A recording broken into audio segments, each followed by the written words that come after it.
Warning: this show is intended for mature audiences only. Viewers' discretion is advised. This show may contain strong language and sensitive or controversial topics. We are not attorneys and are not providing legal advice. The views and conversations are our own thoughts and feelings, and therefore, purely speculation.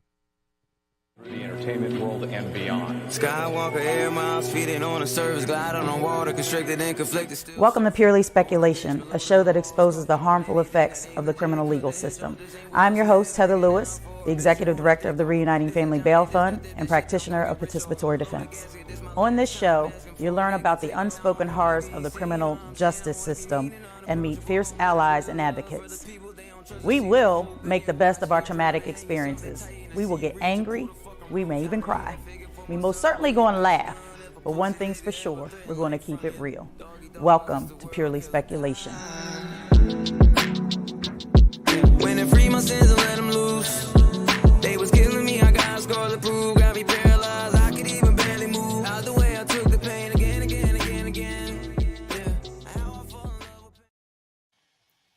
Hey, you awake there, sir? Yes. Welcome.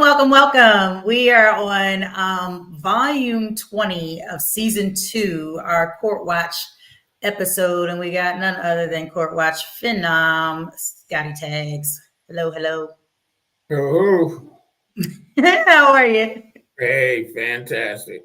We here, right? And so we've had an interesting few weeks of court happenings, and we were brainstorming about how to intro like the topics that we're going to talk about, and this is always something that we've talked about, but just to put it out there is that the integrity of the criminal court process, right, help us make sense in a system that doesn't make any sense. And so what we mean by that is like we understand that no two cases are identical, right? There are differences, there's nuances, there's people's backgrounds and histories and things like that. But on the surface, right, we try to compare and we look at things and try to see like, is a disparity this big or is a disparity this big, right? And so we have seen recently the guilty plea from Catherine Emmel, who is the orchestrator of the robbery that ended up in a homicide of William Carter, right? So she took a plea deal and was sentenced in front of Judge Rogers. Then her, wasn't her co-D, but another defendant, the juvenile, took the plea, and he got the juvenile sentence for maxing out at the juvenile facility and then having at 21 and then having 5 years probation thereafter. And so we want to discuss. They gave him the 4 years for the murder, but they gave him 5 years for the robbery. Right, That goes probation. when he turns 21. Yeah. And so my question is, because her the things that she pled guilty to were conspiracy to commit robbery, third-degree murder, and robbery, right? And so you understand the sentencing guidelines. Break down that sentence in which each charge carries that she pled guilty to. In the black category or the white category? Let's just do the general. As if we were in a world where they actually followed the rules and treated each case as there's no black person or white person, rich or poor, right? That they literally looked at the charges, the facts of the case, and whether or not they can prove it. So like just She would actually be doing life in prison along with the other two gentlemen who have life in prison. She would definitely be doing that. So she should be charged the same across the board because she's the one who orchestrated this whole thing. She brought them together. She sent them out. She told them where he was, She told them how much money he was supposed to have on him. She did the whole thing. So these three brothers are going to go to jail for the rest of their life, whereas she's going to be out in, say, 8 years. She'll be on the street. Right. And so you're suggesting that she should be at least charged with second-degree murder, right? Because she orchestrated conspiracy, and I guess I think they dropped the conspiracy to commit. Huh? Along with the conspiracy and robbery. Right. And so I can understand why they dropped the conspiracy to commit murder, because that maybe wasn't part of the plan. Somebody decided to bring a firearm to the situation, and that's what happened. So I understand the conspiracy to commit murder.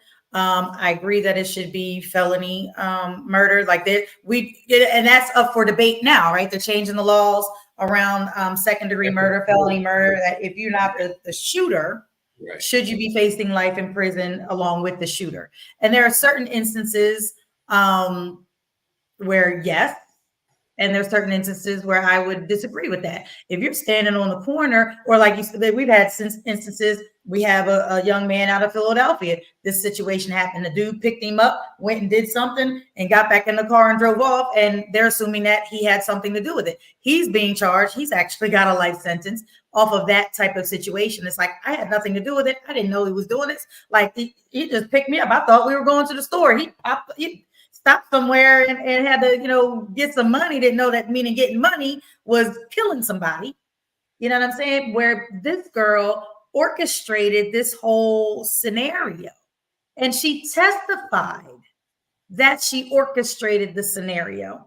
And that's just one part of the equation, insanity, right, of this situation.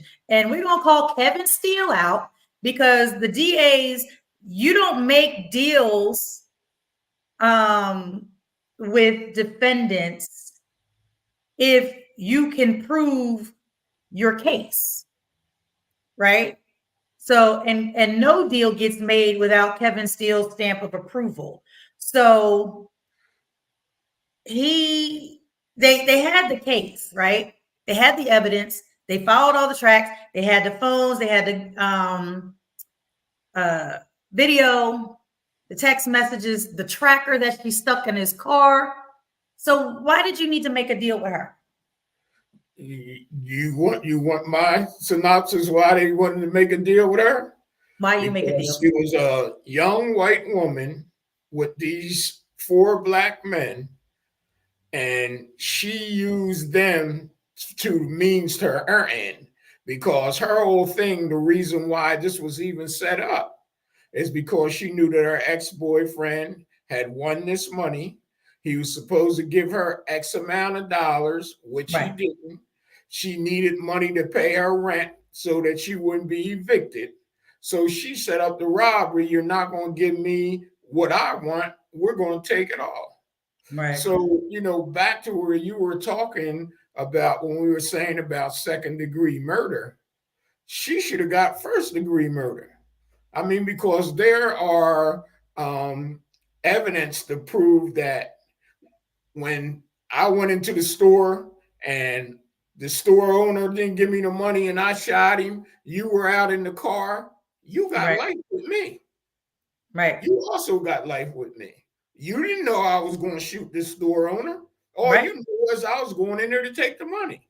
Right. So why now, in the middle of all this here, do we change the game? Like you said, they had the evidence they needed. They really didn't need her to testify against anybody. Not at all. What the other end of that is those 4 brothers, they needed to testify against her for real, because they don't know who set it up. They figured the 4 brothers set it up themselves, going after this guy because they heard in the street that he had just won $5,000, $20,000. So moreover, they needed her to testify. I mean, them to testify against her to find out where he was coming from. But in this world that we deal with, and definitely in Montgomery County, we're not going to let them go to jail if we can help it. And she got the pass. Right. Definitely got the pass. Right. And that's a slap in the face to the victim's family. You know what I mean? That the woman that orchestrated the cause of death, there you go, the cause of death for their loved one. And explain to me the sentence 6 to 20.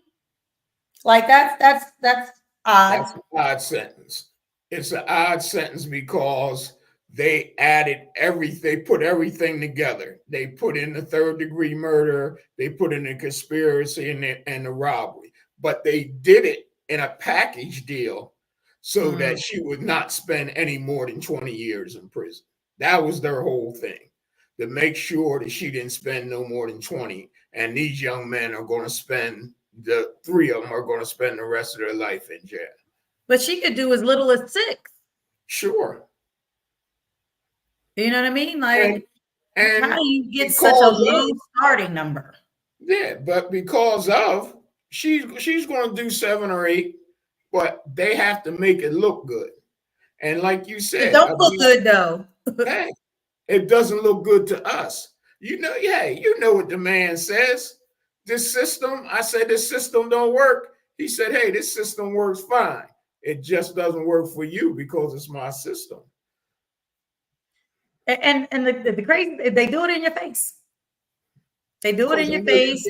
Like, what you gonna do? Right. They know you can't do anything about it. What you gonna do other than sit up here and talk about it, show his picture, show her picture, you know what I mean? And just pray for the family, the victim, that, you know, they can find some type of healing through this. But here you are, you got, say that again? Flip the script. If it had been 4 white boys and 1 black girl, guess what? She'd have been doing life. They'd have been doing 10 to 20. Right. And now 3 black men will be 2 will be serving life. Nice sentence. The 17-year-old shooter will do 35-ish. Yeah. And then the young boy will be doing his juvenile sentence with a 5-year probationary tail. Right. And she's doing somewhere between 6 and 20. Right. You know, and it's just make it make sense. And in the same sense, you made this deal. So it's just the optics. You made this deal. And it's interesting because, you know, everybody laugh at me thinking that I'm crazy and don't know how to work technology. I'm telling you, in preparation for this show, I searched and I Googled and I Googled and I searched to find the article about that older woman whose car was messed up, wasn't registered and stuff, and she was coming down 422 and she hit the EMT worker on the side of the road and killed him. Remember that? Yeah. And me and you were walking out of that ShotSpotter meeting with Kevin Steele, and he was so proud of himself, how they wrestled and how they did this and how, you know, there was just such a struggle and how they worked with the family and how they did all this and that to give this old woman 23 years. 23 years. 23 years. It's a death sentence. He was so proud of himself, though. It's a death sentence. And it's like, and again, when you said, is this do you want the black version or the white version? This was an old white lady. She wasn't a woman of color, but you know what? They thought she was intoxicated. They tried to criminalize her. And when they realized she was alone, you know what I mean? Her no car wasn't registered because she don't have nobody to help her. She got glaucoma. She going to the eye doctor. Like, so many people failed her along the way.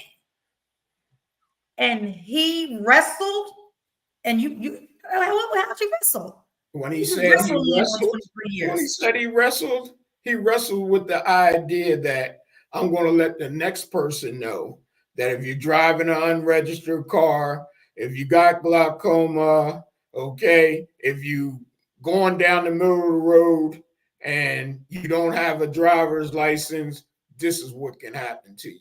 I don't care how old you are. That's the message that I got. I don't know what he sent to anybody else, but that's the message that I got out of all that, okay?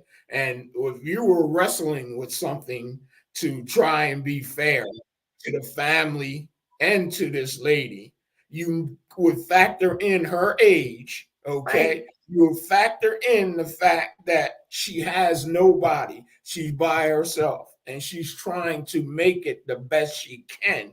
Right. That would be your main factor, that she's a senior citizen trying to make it the best way she can. And Right. she made a mistake.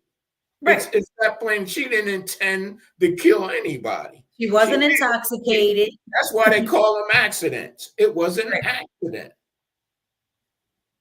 But And you can't go to the doctor and have certain tests without having somebody drive you. Right. How is she going having an eye exam or anything to do with her eyes, and the doctor is not ensuring that she has somebody to drive her? And the other end of that is that she said that she could not afford insurance. That's why her car wasn't inspected.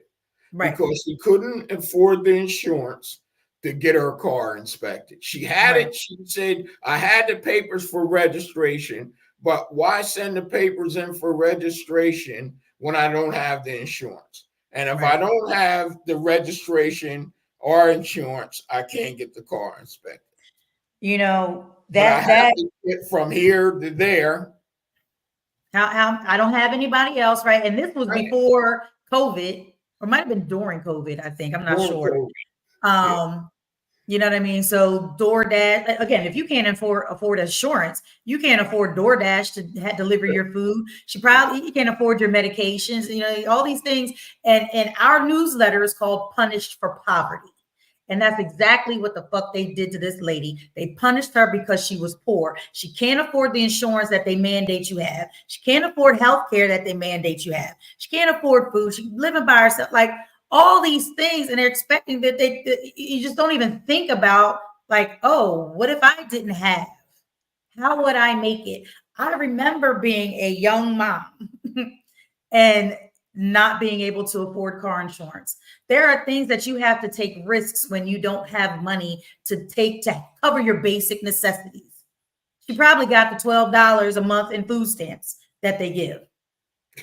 You know what I mean? And they think like, what the hell are you doing with $12 in food stamps? Like there should be a minimum of 50. Like $12 ain't shit. What are you doing with it? Like it's just nothing. Quart of milk. Right. And you can't do that no more. Right. It's not going to get you. But it's like, that's when we're talking about the integrity. And so, we talk about it all the time, and we are at a critical election, and Kevin Steele's position is an elected position. And so if we want to see more compassionate and more common sense approach to law enforcement, we need to vote people in that have a different perspective. You know what I mean? And everybody seems to be afraid. And Montgomery County, machine, the Democratic machine. He wasn't no Democrat. He was a Republican that turned Democrat so he can win the race. Make that make sense. Like the integrity of everything. And I'm about to go off because the integrity shit pisses me off. And it's like they have no qualms about lying, about cheating, they do it in your face. And it's like, we do whatever we got to do to win. And it's like, but where's the integrity? But then you're looking at the law itself, the legal profession that you've taken an oath to uphold, you're manipulating. You're corrupting. You're not operating within the oath that you took or with integrity that you pick and choose of who you give grace to and who you don't. Oh, because this is a young woman, we want her to get out so she can still have a productive life. Okay, but then you send an old woman to her death. Like, make that make sense. And it's like, Raj will talk about the haves and the have-nots. We don't get to decide who's deserving of life. But yet our government, we've seen Missouri murdering an innocent person. Thankfully, Texas got it together and they stayed the execution of Robert Robertson. But now, is it Georgia? I think Georgia's about to murder another, I won't say innocent, but he is guilty of the crime. But capital murder just seems wrong when people, especially when you incarcerate a person that's young, a teenager, early 20s. and they spent 30, 40 years incarcerated. Like, they're not the same person And as when they went in. we have to So- realize as Black folks that we're living in a time right now is we've gone backwards. Like Kamala always says, we want to go forward. We don't want to go backwards. But we are being prosecuted and set upon, and I mean set upon, by the white machine. Ones that Donald Trump brought up out of the grave and put back on the table in front of everybody's face and let you know, this is what I'm working with. Either you like it or you don't. And if you don't, I got people over here who are going to handle you. Right. But our laws are so antiquated that it's easy for them to manipulate the system and do what they want to do to us. If we don't get in people who are willing to buck the system and put laws and stuff in place that are up to date, there are things that they do to us that they can do that 100 years ago. Right. 100 years ago, they were on the books. And we don't live 100 years ago. This is a new regime. But we don't have the laws to make it work for us. Right. And that requires, right. That requires us to do our due diligence, requires us to be accountable and responsible. It requires us to run for these offices. Wake up. That's what it requires us to do. It requires us to wake up. And it requires us to stop waiting for somebody to give us a hand. Stop waiting for somebody else to make it right. Stop waiting for us to sit back and say, okay, it's going to happen. Because it's not. If we don't make it happen, it's not going to happen. And we don't have to keep eating off somebody else's plate. We are the ones who are cooking the meal. Why are we eating off somebody else's plate? We should eat before it even gets to their plate. If you use your common sense, you use the knowledge, your mother wit, whatever you want to call it, and put yourself in place. Stop waiting for somebody to give you something. Stop waiting for it to happen.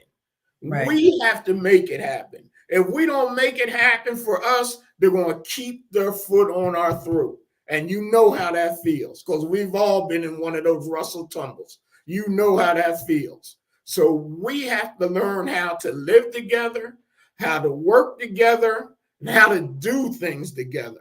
And to do things together that make it well for us as a family. You see, everybody that comes here winds up being ahead of us because we stop working together. Right. And well said. I have no argument, no lies detected. However, I'm forever the optimist, right? And forever hopeful that if nothing else, I think every guest that we've had on this show embodies that same sentiment. Every guest that we've had on this show is putting into action in their respective communities some of that change and some of that putting it into the atmosphere that this is how we're going to start doing things and this is how we should be doing things as a community. And I'm talking about Black and white because we've had Black and white folks on this show and we've had allies, and I believe everybody understands for the good of the whole, everybody has to eat. Everybody has to be well. Everybody has to be taken care of. You know what I'm saying? For it to be a healthy community. I can't sit over here with all the, you know what I mean, the cake, and y'all over there eating potatoes, and you're like, dang, I want some cake. No, you can't, no cake. It's going to build animosity. And I can't eat all this cake by myself. It'll make me sick. So it's like, you know, it's a psychosis. And I think the more we keep talking about it, the more we keep breaking it down and showing real life examples and modeling how we can do things differently or why we need to do things differently. You know, that folks will come up and let me say this, and we say this often. I mean, you and I are in these private conversations, but everybody's not going to be saved. Not everybody's going to want to buy into what we're talking about. Not everybody's not going to want to see somebody that they don't like because we're petty. Oh no, I don't like so and so. They can't eat at my table. Okay, well now you wasting. And folks, you know what I mean? Like, we are here to take care of our people. Regardless if you like them or not. You know what I mean? There's somebody's son, daughter, brother, sister, mother, father, whatever. And so we don't get to choose the haves and the have-nots. Like, we taking care of each other. We looking out for each other. We all going to eat. And so, again, I'm optimistic. I'm prayerful. And, you know, just like we have a hub here, Participatory Defense here in Monco, we got several hubs in Philadelphia, and we've got 40, 50 plus hubs across the country. And so I'm hopeful, and I believe that as these hubs grow and mature, that we will, just how like we see folks that are bubbling up and taking more leadership roles and things like that out of our hub, that's going to be happening across the country, and that we will have planted those hubs that have planted seeds will now start to bear their fruit. And we will see some of that change in our electoral college, and our elected officials, our local elected officials, you know, even how they hire people in the prison system, right? We were at the prison, we were at Phoenix earlier this week. They have a doctor that's not even registered or licensed because his license was taken because he was selling pills, but yet the contractor that the prison hired this man. And now he's providing services, writing prescriptions, and denying health care to people in prison at Phoenix. You know what I'm saying? So it's like those types of things, we have to expose it. It's a behemoth of a system, all the systems, everything that's set up, the way it's set up. We talk about all the systems, and I get frustrated all the time when I talk about the mortgage industry, about how I'm paying 3 times the price of my house just so that we can pay all these people to take one paper and give it to another person, take one paper and give it to another person. I'm paying 3 times the amount my house is worth in interest, so that these people can push the paper down the line instead of just making it directly with the lender. You know what I mean? All these systems are designed, when we talk about capitalism, and I guess I get, accused of being a socialist or whatever, but it's like, capitalism is now, it's like, it's lopsided. You know what I mean? And it's created this system where we're being punished for poverty, and people are benefiting. People are getting rich off of poor people. People are getting rich off of incarcerating Black people. People are getting rich off of murdering Black people. People are getting rich off of kidnapping Black children. You know what I mean? And it's like, when does it fucking end? When does it end? And we have to be aware of the man in the closet also. The one who comes out every time he knows that you got a check to be cashed. The man who comes out, okay, when he knows that your mortgage is a little late. Mm-hmm. These are your predatory lenders who know that you cannot afford the mortgage that he's offering you. He knows that in 16 to 24 months that you're going to be back at least 3 months, and I can start foreclosure on your house. Right. It's the guy at the bank that you put your money in, that you think that, hey, I'm going to save, I'm going to do so and so and so and so. And for every $100 you have in that bank, they're giving you 1 cent. Those are the things that we have to be more astute about, where we go, and how we do it. Because we try and tell Jack not to put his money in here, but Susie is telling Jack, well, we're trying to get married, we're going to do so. Jack's going to put his money with Susie. We have to learn that not all good folks who've come to you with a basket of fruit are bearing your good wishes, because they're not. In the end, when everything falls sour and that fruit is no longer good, you're going to be the one holding that basket, and they've tipped it off with your money. Right. So there are good white folks, there are bad white folks, just like everybody else. There are some that will want to come in, like we say in our hub. We got Black, brown, green people in our hub. to want the best for us as a community. And those are the people that we have to learn how to bring into what we do and how we do it. But we have to definitely narrow the thinking of all white folks are bad, because they're Right. not. Right. And the way that you circumvent that is that you do your due diligence, you do what you need to do for you, and you'll take that help. That's extra help. Don't Right. count on that help to make it to the next phase without you doing your due diligence. Right. Absolutely. And that's going, when you say, we've got good white folks and good black folks, and like same, we got good cops, we got good DAs. You know what I mean? And if we approach it that way with integrity, the word of the day, y'all, integrity. If you approach whatever job you do with integrity when it comes to serving the public, that is your job. You were to, and I had interact, like I said, my mortgage company and all this other stuff, like their job, I guess, how they're trained is to protect the company's assets. Exactly. That's their job. Exactly. Their job is not to serve me as a consumer.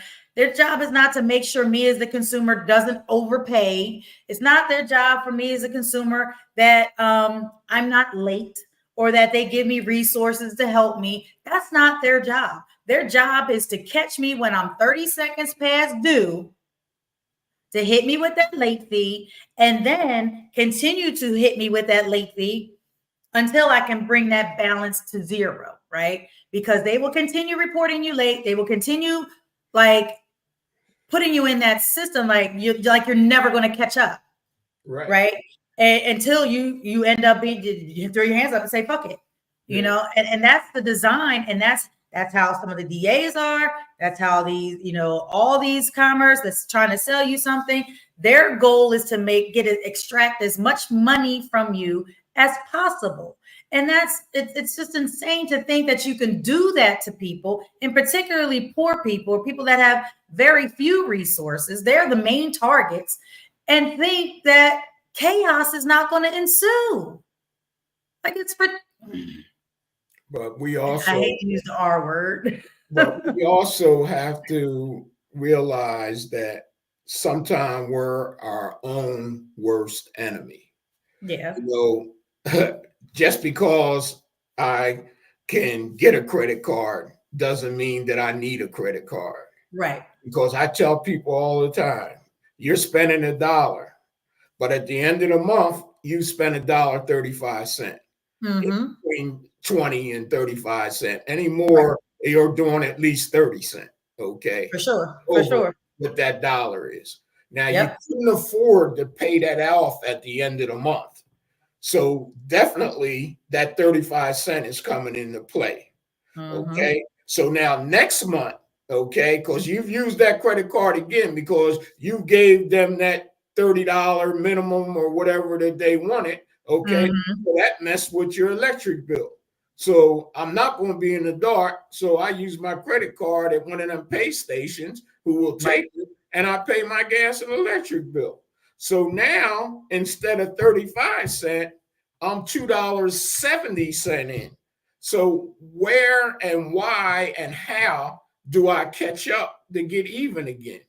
They know that once they get you with that second month, that you're not going to get even unless you wait for that Christmas check that they call when your refund. That's $1,200. Yeah, they look at $1,200. Right, and then you go buy a pocketbook or somebody get a new car, and then you're in another set of circumstances. You got it. We have to you can afford. Right. We have to do better as a people. Absolutely. And back to, because we had conversations at our meeting yesterday, and back to not looking for other people to do these things for us.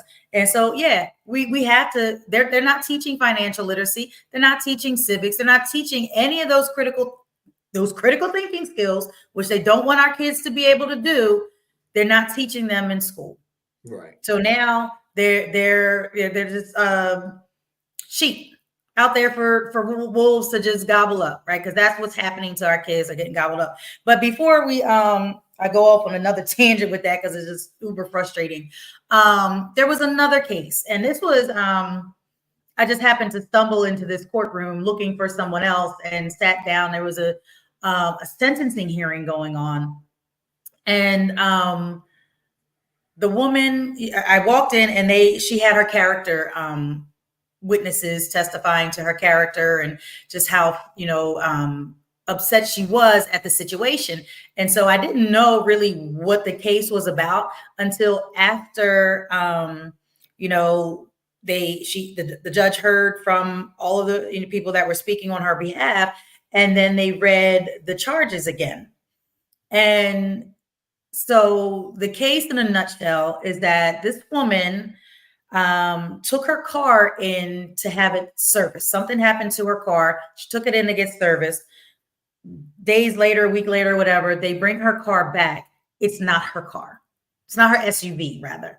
And so she's going back and forth with the mechanics saying, like, this isn't my car. What are y'all doing? You know what I mean? Trying to take advantage of a single woman on disability, limited resources, no family. So what she does, again, doing her due diligence, like we said, she files a civil complaint at the district court. The place that she bought the car sent a letter. A couple places sent a letter. They didn't send it on letterhead. Why they didn't send it on letterhead, I have no idea, but they should have. But this was her testimony that the judge said, you bring it back on Monday, whatever the date was, bring it. You got the weekend. Get me your documents on letterhead, and we will proceed. So a day or two go by. She's gathering her letters. She's at the judge's, at the district court. They're verifying that they got the information. She goes home, and there's a judgment in her mailbox for the defendant. So the judge had already ruled in favor of the defendant, not the plaintiff that brought the civil suit, and she snapped. I get it. I'd be pissed off too. You know what I mean? Because here I'm following protocol and did exactly what you told me to do, and you file a judgment before I bring the paperwork back that you gave me time to do. So I understand her frustration and just being upset that she made some terroristic threats is what the charges were, and upset some people. All right, I get it. They locked her up. She posted bail. She got out, and I guess, she had some time to think about it, had some time to get herself together. She appealed the decision that the district court provided. You're missing an important part there, Heather. Go Who ahead. were the people that she threatened? That's important. Who were the people that she threatened? They were the clerks at the district court. Okay. Yes. And so, yes, that is serious. Like they are officers of the court. They're just like law enforcement, like they have this special status. So yes, it was serious. It definitely was serious. Caused them to shut down the court for the rest of the day, and the police came, and it was a whole big hoopla. But also, too, those same women wrote a letter stating that they did not want her to go to jail. They wanted her to get the help that she needed. And so despite all of that, they still recognize that this woman had some issues that she had to deal with. And she admitted that. She listed all of her ailments and the mental health issues that she gets treatment for and things like that. She documented all of that. The kicker was, for me, not the sentence so much, but the kicker was that she won the judgment. Once they went back and she appealed it, and she was able to provide all of the paperwork that the judge told her to get, she won the judgment. And let me say this, that her truck is worth $28,000. So it wasn't no hoopty that they robbed this woman of. It was a truck that I'm sure she worked really, really hard for, and took care of, and had pride that she was, at least able to take care of herself and get around. And they tried to steal it from her. No, not tried. They did. And then the judge, did what they, and I don't know if that's a common thing. I don't know if that's just, oh, well, let's just close this out and let her appeal it and come back. If that was the case, she should have said that too. Like, I have to do this. You're going to have to come back and file an appeal, bring the paperwork, and we'll move forward with that.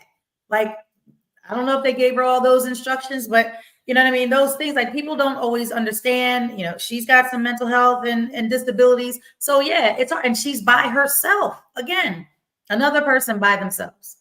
And so, I think the issue is that she did not, when I know some folks with similar disabilities, that when they get upset, they black out.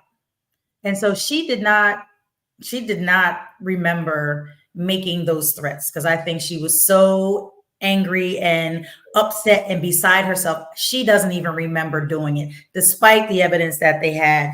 You know what I mean? So she was in there pleading her case like she didn't do it, and that she was remorseful that, all of this is happening, but she just didn't know how they arrived there.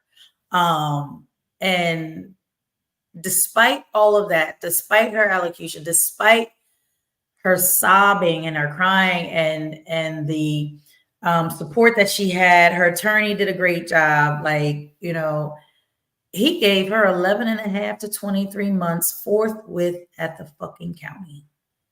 60-something-year-old woman, a veteran with disability. She just had hip surgery. I mean, she described the 15 days that she was incarcerated, how traumatizing and painful it was just on her body.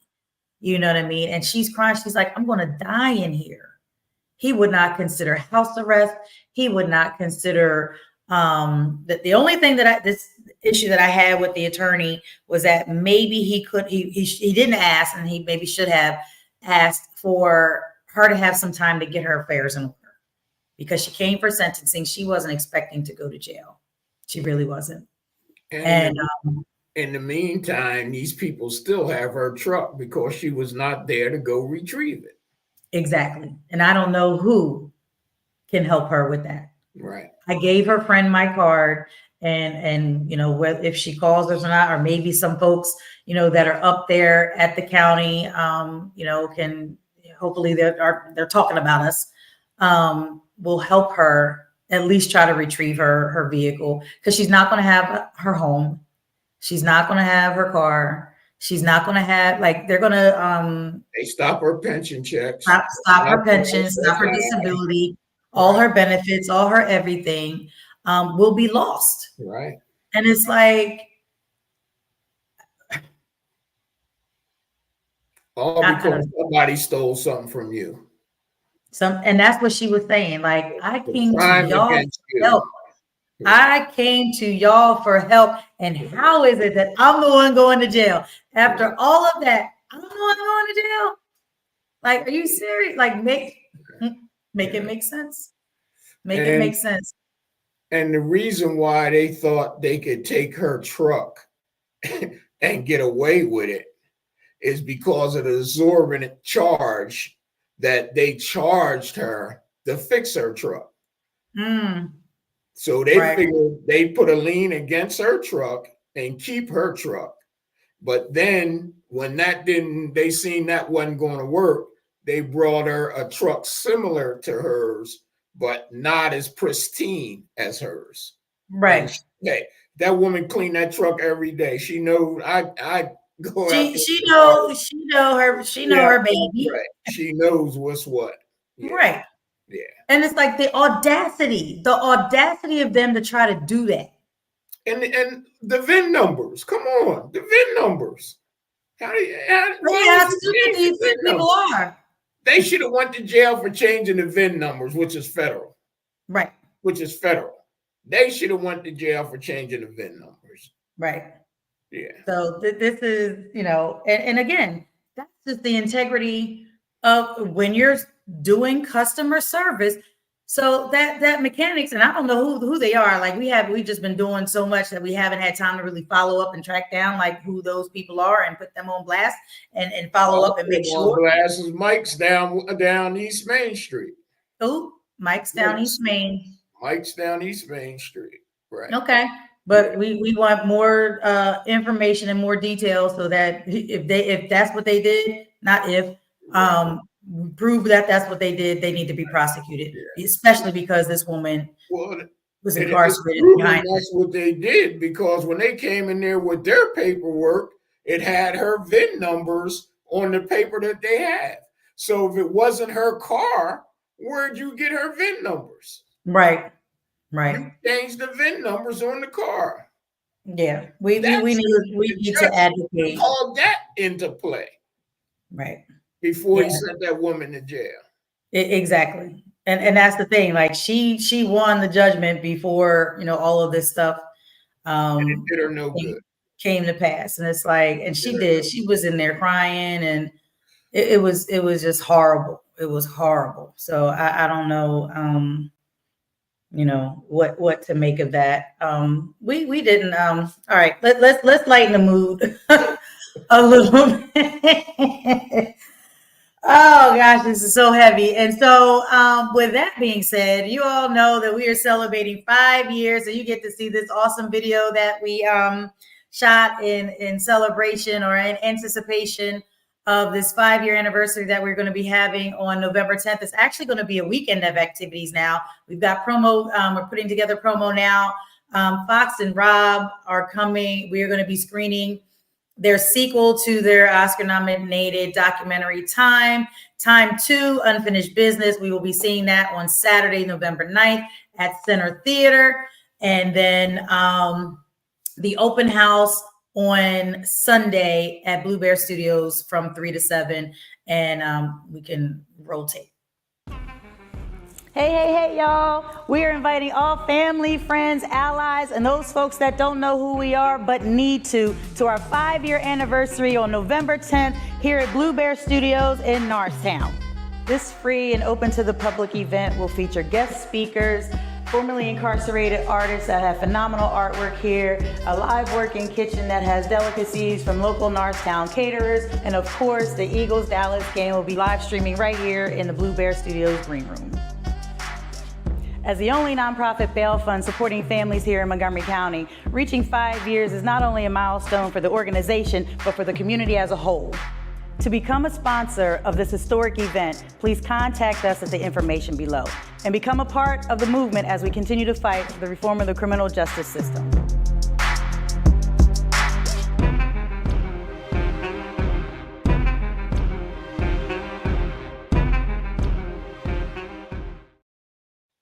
So click on those links, get registered. It is free and open to the public, but the registration is helpful. We've got prizes for early registration.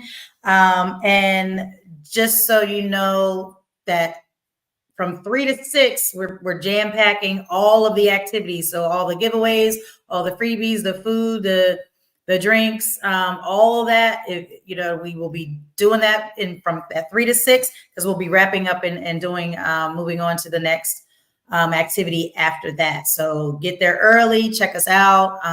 We've got tons of stuff that's going to be going on that day. It's just going to be a super dope event. Like and share and follow us if you want to stay up to date on all the stuff that we got going on. We're nearing the end of season 2 of Purely Speculation. We've got some phenomenal things in the work for season 3. New programming and outreach and just, like Mr. Scott said, we are, we're doing it ourselves. We're doing it ourselves. We're not looking for anybody else to do it for us. We're not looking for anybody else to take care of us or our children or our family, to educate us or our children or our family. We're doing it ourselves. You know what I mean? And, one day at a time, one person at a time, one family at a time, we're going to get there, and we will be restored. Mr. Scott, it's that time, and I think this is probably one of your favorite segment is What the Fuck?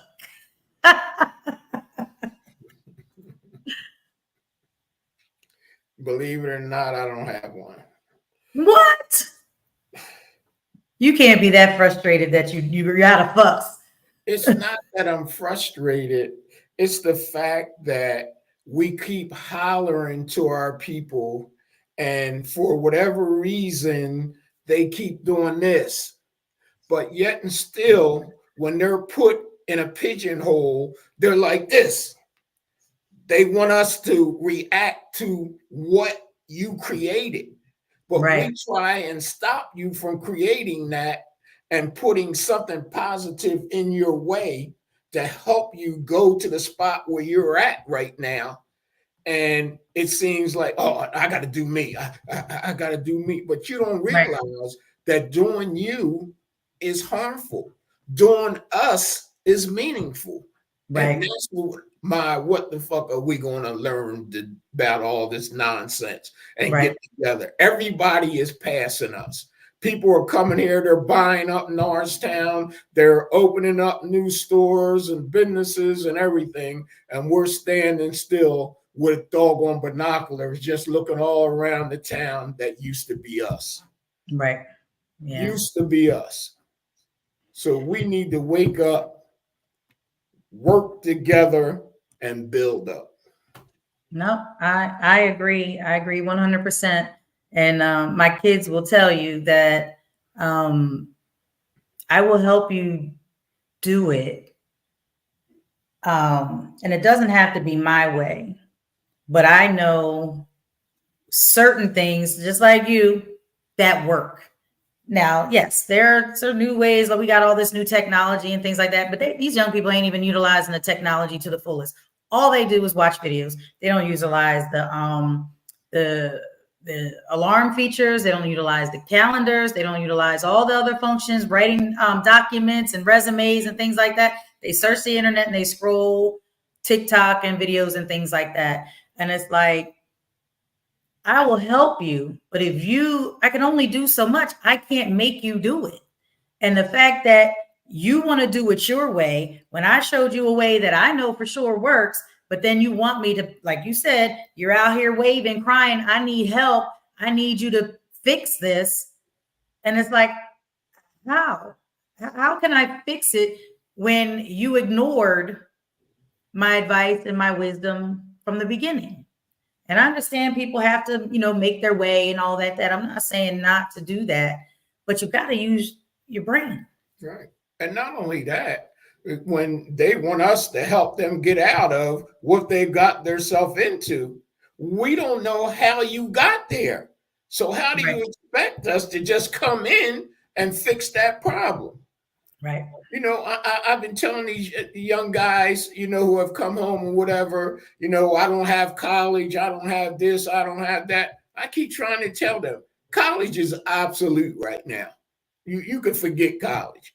Be a painter, be a plumber, be an electrician, be a carpenter, be a roofer.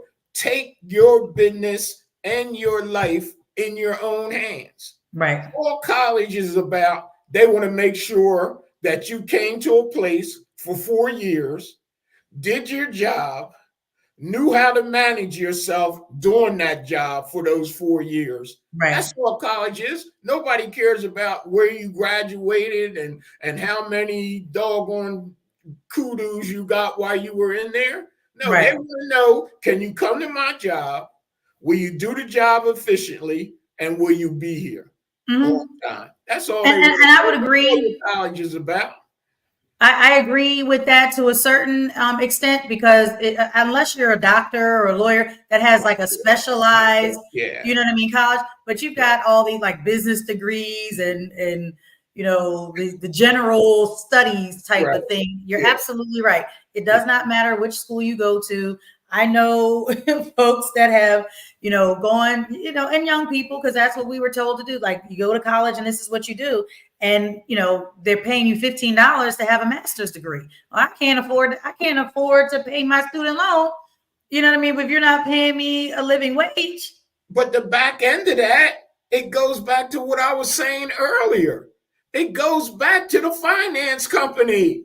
The finance company. When you come out of that doggone school, you got loans up the wazoo that you can't even pay for. It goes back to their economics.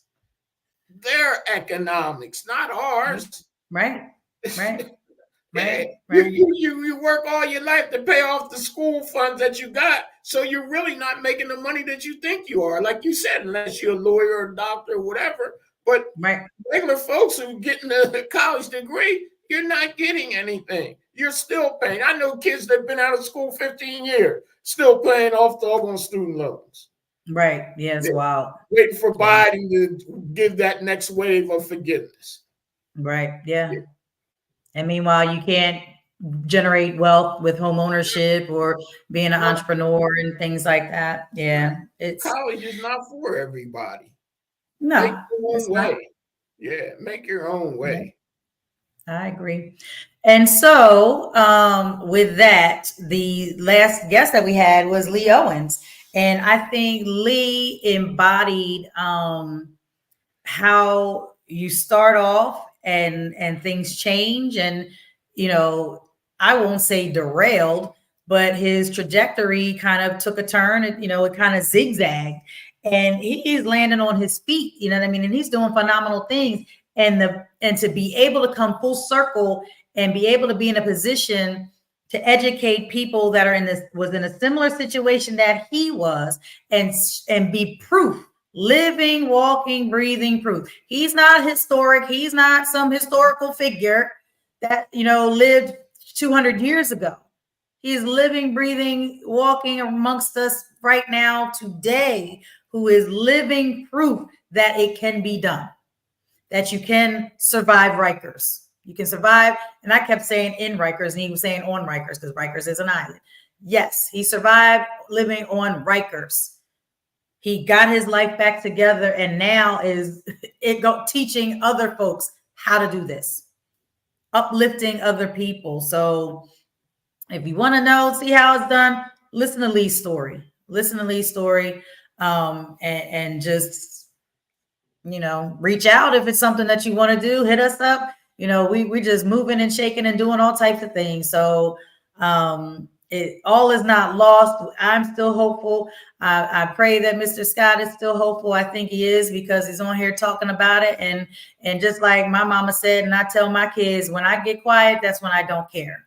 Yeah. And so, you know, we will keep hollering. We got to get the kids to be open, be receptive for another step. Be receptive for another step. And we understand that we don't know it, and not everything is going to work in your favor. Right. But at least if it doesn't work in your favor, the people who brought you into the fold will at least be there to pick you up. Right. That's the big you ain't going to knock your head off. Will be there to pick you up. You don't fall flat on your face by yourself. Right. Somebody is going to help you. Yeah. Yeah, well, we can keep talking and talking and talking, and my head hurts. So get out to vote. I don't know